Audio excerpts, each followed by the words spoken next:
Noah, assess the difference between how the offensive line played in the first half opposed to the second half, particularly that third quarter. We played a lot better in the second half.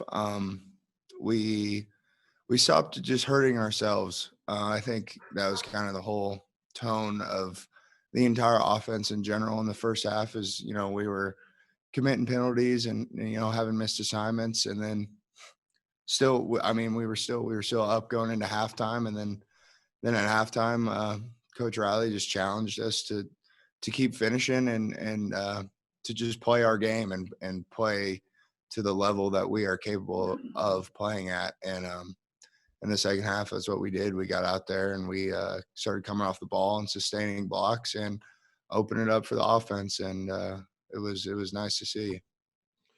What's it like to play for Conor Riley? It's fun. It's a different experience from some of my past coaches. He's a super emotional guy, but he loves us, and he gets fired up at times, and that's what you need in a football coach and an offensive line coach. You need a guy who's got passion and who cares, and he does a great job of making sure we're prepared every week for not only what's the defensive personnel that we're going against, but also really teaching us the schemes that they're running, so we know what keys to look for and pressures and different fronts and stuff like that. And yeah, it's awesome to play for him, and he makes all of us a lot better.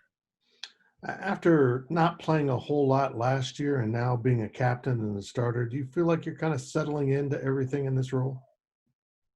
Yeah, it's still something I still got to keep playing better. I have not yet played to the level that I want to play at. And last year not playing was frustrating, but it was also kind of a blessing in disguise because I got to learn behind Adam Holtorf and really get more comfortable playing center and learning our offense. And it's still a thing where every game I'm becoming more comfortable just in game scenarios, and just gonna keep working and keep trying to get better.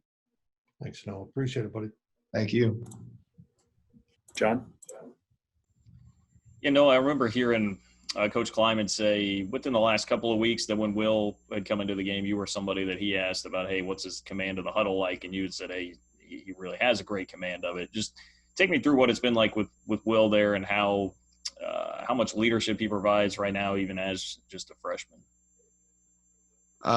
Will does as good a job as anyone. Obviously losing Skylar, you lose so much, man. Skylar brought so much to our program and is just an excellent teammate and an excellent leader. But Will he's doing a great job. I've said it before, but there's never been any moment where I felt like he was not too big for the moment that he was in. He's always very poised. He's always very vocal.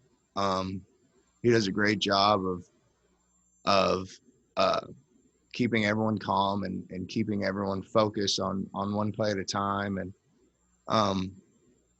it's really impressive to see, and it's really cool to see because I couldn't have done that as a true freshman at 18 years old. I don't think there's a ton of people who could. And Will's a great player, and he's only going to keep getting better, and that's what's awesome to see. Appreciate it, Noah. Mm-hmm. Adam? Noah, kind of off that, before Skyler went down, you were snapping the ball to him, and you and him had a great connection on and off the field.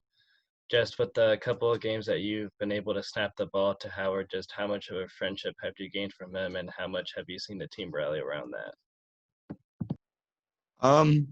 Even from the moment Will got here, I think everybody kind of noticed how talented of a kid he was, how hardworking he is, and just he's a good dude. And then once Skylar went down and Will stepped into the role, we really started spending more time with him, just as a whole offensive line, and just getting along with him and hanging out. And he's fun to play with. always looking out for us and talking to us and letting us know, telling us good job and stuff like that. That's nice to hear. And like I said, it's still a thing that's just going to keep getting better the more we play together, and we're just going to keep growing together and keep working at it. Last one here, Ryan. Hey, Noah. I mean, I know it's very early in the week, so potentially he hasn't mentioned much about it, but has Will said anything about how much this game's going to mean to him? Because this is going to be the closest home game for him by far. I mean, if Philadelphia is not all that far away from Morgantown, so I don't know if he's expressed to you or anybody else on the team just like, hey, I'm maybe going to have more family at this game, and this is like my KU game kind of thing. Has he said anything like that yet? No, he hadn't mentioned that. I hadn't really thought about that, but it'll be nice because I know his family has been coming to all of his games, but it'll be nice to have some more people be able to come and see him play. And but I know at the same time, Will is not going to change his preparation or his outlook based on trying to show people his game. He's playing for his teammates and he's playing for our program, and that's what's most important. And I guess as a follow-up to that, was there a moment, whether it was in practice or when he got into one of the games, when you were like, wow, this is incredibly impressive for a true freshman to be able to step in like this and show this kind of command?